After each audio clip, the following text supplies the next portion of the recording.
Hey, Kevin here, top 100 financial advisor and best-selling author, and we are here to talk about the stock market. Today, I'm going to give you my starting five, the top five stocks that I am never selling. I put them in my portfolio, I keep adding money to it, and these are the ones that do not switch out. So y'all know my strategy where every 6 months I come back, I give you a checkup and see whether you get to stay or whether you get to go.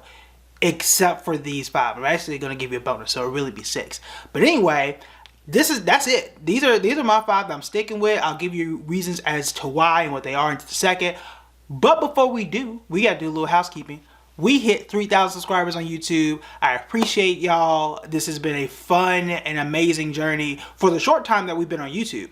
Now, I've been doing Build and Bread for, almost 12 years now, which is a very long time. But for whatever reason, I didn't focus on YouTube until y'all told me to, like mid-2020 to 2021. Y'all like, hey, we want to see your stuff on YouTube. I said, okay. So here we are. And y'all really responded by subscribing and liking and really commenting and saying, look, I shared it with my cousin. I put it in this Facebook group. People are really loving the content. So I appreciate y'all for being here. That makes me feel special and makes me feel like doing this every day, Monday through Friday, without fail, is worth something. I do it, this is a part of my therapy to get this information out to y'all and to help give you the guidance and mentorship that I did not have when I wish I had when I started investing. All right, so I got to figure out what to do to celebrate this 3,000 subscriber milestone. I have no idea what people do. I'm really bad at celebrating milestones and accomplishments. I'm sorry. So we got to figure out something. Maybe we'll do another drop my piece of paper. I don't know, we could do a book giveaway maybe or something like that. Y'all let me know, what do people do when they hit 3,000 subscribers? We gotta figure something out. Maybe a discount or something. I don't know. We'll figure it out. All right, so let's go ahead and get started. So I'm gonna give you my top five. I'll give you my 6 man or 6 woman of the year. This is the best one coming off the bench in case one of your boys goes down on the court, which is what is actually happening to Lakers right now. All right, so let's go ahead and get started. All right, so some of these are going to be obvious, right? Obvious to most. Most of these, you know, these are relatively household names because, again, if I'm never going to sell them, I want them to be around for a very long time, right? I don't want some fly-by-night company that you're like, oh yeah, what happened to that? Like, I don't know, on MySpace or something like that. You don't want that, which is why Facebook is not on this list. Could it be here in 10 or 15 years or 60 years? They could be, you know, I don't know what the world's going to look like at that point in time. But here are my five. So the first one, which everybody knows, is Apple. It don't shock nobody. Now, someone had actually brought this up on Public, which I thought was an interesting point. They said that they were going to choose an index fund, which is really smart and may or may not make my list. But they said they were going to choose an index fund because companies like Apple at one point in time, like the 80s and 90s, it was not good. Like, in fact, the story goes that Steve Jobs had to come back to save Apple because Apple wasn't doing well. It's really Apple post iPhone is what I'm in love with and what I think is going to continue to be the behemoth that it is. And I have a chart here. So this is the one time you'll ever see me do this, is say like over the past 5 years, because it's not predictive in any measure, but just to give you context, the overall stock market over the past 5 years is up, as of today, about 79%. That tells you two things. Number one, you're up 79, almost 80% in 5 years. That's good. Even through the crazy stuff we're going through right now, as well as the coronavirus pandemic 2 years ago now, which is crazy to say. We've been in this for 2 years. But in any case, even with those severe dips, we're still up 80%. Well, Apple over that time is up 372%. And yes, the iPhone is like the center of Apple's world, but a lot of people, we talked about this before, forget their advertising revenue they get from having the app and people advertising like, hey, buy this app and have it at the top. That helps them a lot. We know about their streaming service. We know about Apple Music, Beats headphones, Mac, iPad, Apple Watch, Apple Fitness. We'll see, if they decide to buy Peloton. I have no idea where those rumors went. It was big news for 2 days and it absolutely disappeared. We'll see what happens there. But they built an incredible ecosystem. They are a brand and a force in the technology space. Am I concerned about it, or do I have any concerns about it? I do. And we'll see. There's an Apple Car rumor out there. We'll see if that's really going to be a thing too. That would be quite interesting. But, what if the iPhone were to die, right? Like, what if people just move on from iPhones and go to something else. The reason I say that is because if I'm someone who never sells, we're talking like having this into my like, 90s and hundreds if I can get there, right? So it's a long time to never sell something. So that would be my biggest concern there. We'll see. I think Tim Cook is an amazing CEO in the way he's been able to transition from Steve Jobs and still be at the top of the mountain, being one of the few trillion-dollar companies we've ever had, and still be doing well, is really impressive. It's really hard to keep a company that is out there, still leading the pack in different ways. It used to be, they used to come out with the most amazing, innovative things like that. I've never seen anything like the iPhone before. I've never seen anything like the iPad before. And now we don't really see, iPhones like doing that much. But it's really the service part of it. And we talked a little bit about this before, where the service business is where they make the most money, like Apple Care. Forgot about that. That's another revenue stream for them. And Apple Wallet is another revenue stream for them. So they've found ways to say like, yes, the iPhone is great, but I'm really trying to get you on Apple Wallet because that's where I make more money on these transactions, where you're paying through your phone, where they're using your state ID, which some states are going to transition to in the next few years. I'm getting paid off of all of those transactions while having, the phone. Like a lot of people just focus on the phone, but it's really the phone plus all the ancillary things, Apple Cloud, paying for that if you don't want the space to run on your iPhone. All that kind of stuff is what impresses me, and is a company that I don't plan on selling. Okay, don't plan on selling it at all. All right, next one on the list is Microsoft. Right, like I talk about this one a whole lot, so I'm not gonna go too much into it. Microsoft is up over the past 5 years, right where Apple is at about 370%. They're in that rare air of what I call technology OGs. They've been around for a long time. Bill Gates has been gone from the company for a long time, and they are still at the top of the pack. They've got their cloud, Microsoft Azure. They do a lot of defense contracting stuff. They've got the tablets that I love. We're the computers now. They used to be just tablets. They are full-fledged computers. They just bought Activision. They got Xbox. They got Bing, which I know you don't care about, but it is the second biggest search engine that people apparently actually use. That's still out there. And they own LinkedIn. And these are just the things I can think of off the top of my head. They are run by another really good CEO. And again, like, hey, if it ain't broke, don't fix it. And I think Microsoft, more than Apple, does have that longevity where you can look back 30 years and they're still good, and they've been around for forever. At least in terms of the stock market, they've been around forever. I'm sure there are people who may or may not be watching, I don't know, who have been around in time before Microsoft. I haven't though, and Microsoft has always been here, so I would imagine they're always going to be here, at least hopefully for me in my portfolio. But Microsoft is one of those easy companies that I definitely don't plan on selling. Moving on to the next one, which the reason why you've heard me talk about a lot of these companies before is because if I like it and I trust it, then I tell you about it. If I don't like it and I don't trust it, then I tell you about it. Like we laugh at stocks all the time, PayPal and Block, right? We laugh at those. But then I also tell you about the ones that I own for my kids, which means I really believe in that company. And also the ones that I own. And all of these, obviously, I own because I can't not sell something that I don't own, right? So Costco, and this one obviously is not going to be, 300% up, right? That's not, not common, but did it beat the market? That's the question that you should be asking. In this case, yes, Costco is up 225% over the past 5 years. Why do I like Costco? Quality of employees, like the fact that they seem to take care of their employees way better than a Walmart does, right? They pay a solid dividend. This is where the dividend conversation is important to me. They pay a solid dividend, and they have that subscriber base.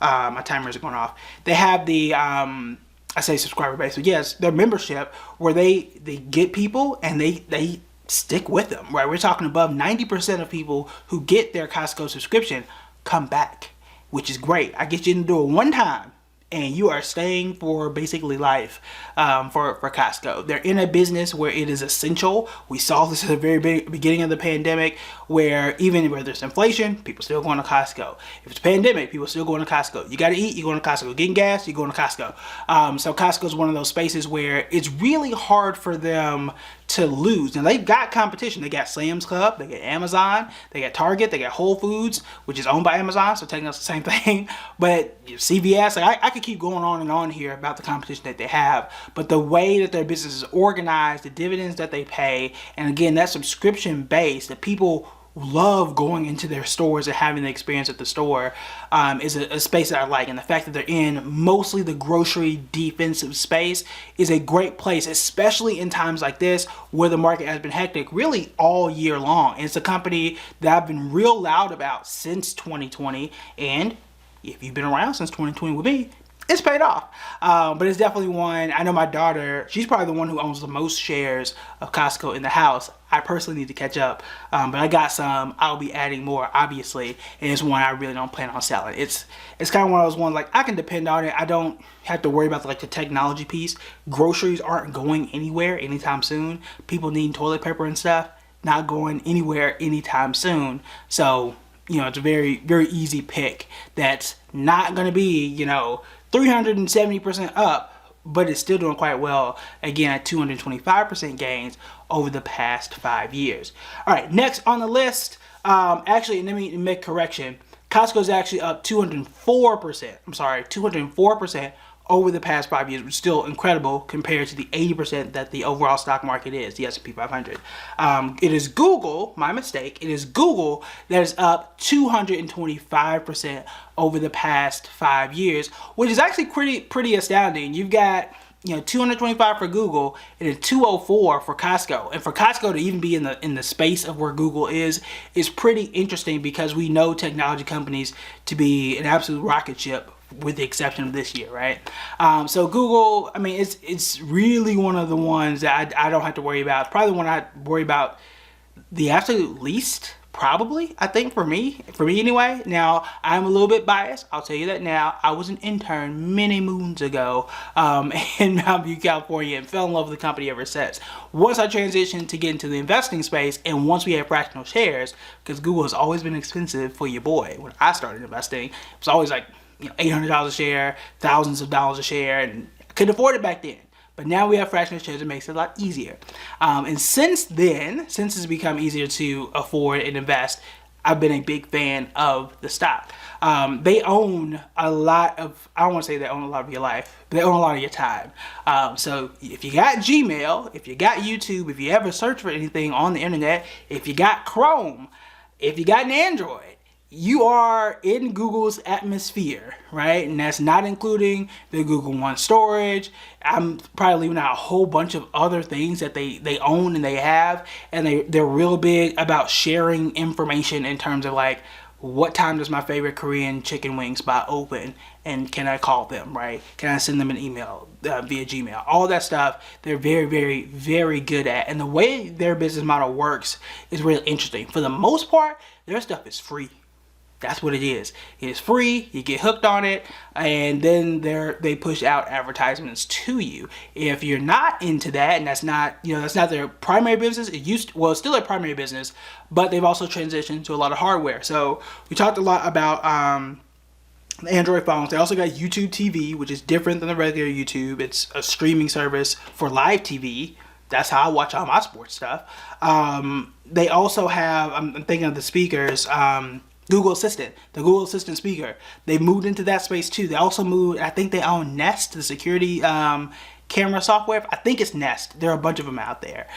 They've even moved into that space. So they're moving into the hardware and really diversifying their business. They were at one point like 90% ad revenue, which was good at the time, but they wanted to diversify, which most people actually thought was a criticism of the company, because what if that one cash cow is gone? What do you do? Well, now Google has answered that question. So we'll sell phones, we'll sell speakers, we'll sell, security systems and cameras like that. We'll spread it around, right? And they've really been able to do that in a really meaningful way. We'll do YouTube TV, which is not something, I think it might be 5 or 6 years old now. They'll do Google Fi, where they have the Wi-Fi service. Like, they've really branched away from search only. I really like that. They've been able to diversify. They've been able to get everywhere, have that name recognition, and again, really hard to escape their products in a good way, because it's usually pretty useful. Like Google Maps, come on, man, where would you not trust Apple Maps? You're not doing it. I'm not doing it. So Google gets you into their sphere. They're able to advertise, and it's really hard for me to worry about them as an investor. Yes, they've gotten some lawsuits, like every company, especially in the world of data privacy and competition. So no company is perfect, but again, it's one that I don't plan on selling. All right, next one on the list is AMT. Now they are only up 96% over the past 5 years. I say only in quotation marks because it's the lowest gain of all of these, even though it's still 14% higher than the 80% you would get from the overall stock market. AMT is a REIT. It is a real estate investment trust. As I say all the time, when I do these lists, I try not to give you all tech names because that's the ones we all know. It's all, if tech doesn't do well, like it's been kind of shaky this year, then that's your whole portfolio. So I try to branch out from those as much as I can. But again, I have to be honest, these are the ones I'm not selling. So it is what it is. So American Tower REIT, talked about this one before. Again, it's in real estate. They really own the land and space and the towers that 5G and everything runs on. Verizon, Sprint, T-Mobile, even though they merged, you name it. All these, even these smaller ones, Mint Mobile, all of them, you need American Tower REITs if you're going to use these signals and use these towers, which I imagine are still going to be out around for quite a while. They pay a solid dividend, which is what I like, and again, they're up 96% over the past 5 years. Now, since January or so, it's been sliding. Okay, as most of the stock market. Actually, all of these, and you can look at any chart, all of them have been sliding over the past like 2, maybe 3 months. So hopefully we'll see a rebound in the market and in all of these. But American Tower REITs, I've had in my my IRA for a long time now. Again, it pays strong dividends. I almost never have to worry about it. Honestly, no, I never have to worry about it because I really don't check it. It does well, obviously. It's a REIT. It's gonna pay, and I just put it in there and I literally don't even check because I know that it is a cash cow, especially in the terms of dividends. So those are my top 5. We've got American Tower REIT, we've got Apple, we've got Google, which I know is known by Alphabet, Microsoft, and Costco. So that's the top 5. Now what's the one that's coming off the bench? What is the one that when something goes wrong, you're stepping into the game and saving me from absolute panic or whatever it is I'm concerned about? That one is an index fund that is ITOT. It is I'm going to read it here, is the iShares Core S&P Total Stock Market US ETF. An extremely long name. It is basically the same thing as VTI, which is Vanguard's Total Stock Market Fund. It's basically the iShares version of it, which I believe is owned by BlackRock. That's all it is. That's really it. It comprises the overall stock market. That's where I'm getting this 79.47% from via Yahoo Finance. So it's up about 80% over the past 5 years. And that's where the majority of my money is. A lot of my net worth is tied into ITOT. These other percentages, these other stocks that you see I invest on public, I have my IRA, I've got some significant funds there too, but the majority of it is actually inside of this ETF because, right, I might be wrong every now and then. It definitely happens. What if I put the majority of my money in Block? That wouldn't have paid out so well, right? I put some of my son's money in PayPal. Now, we all own index funds in this house, right? I hope you guys do too. And this is kind of my eraser where, like, hey, things didn't go right. I get to cut my losses at 6 months. My index fund is going to continue to do well in most cases. And then we get to balance ourselves out. I always talk about diversification. My rule, and I'll tell you guys again, is that I try not to have more than 5% in any one company. For examples like PayPal. So if something goes wrong, that was 5%. Everything else is spread out. It is rare. It is extremely rare where every single stock you choose is bad and your index fund is bad. That is rare. Not to say it can never happen. We saw what happened in 2020 where everything was down for the most part. But that was a short duration. We're talking, that was 60 to 65 days and the stock market was up after that. So that's how I have everything organized. Again, we got AMT, Apple, Microsoft, Google, Costco, and then ITOT as my index fund. So those are my top 5 that I ain't selling, or I don't plan on selling, rather, a better term to use. 5 stocks I don't plan on selling, plus an index fund I definitely don't plan on selling. Let me know what yours are in the comments. Again, you can switch out the index fund for whatever one that you want, but I would love to hear, what is your index fund that you are not selling? What are your top 5 stocks that you aren't selling, or at least you're not planning to sell? All right, that's it for me. Talk to you guys later.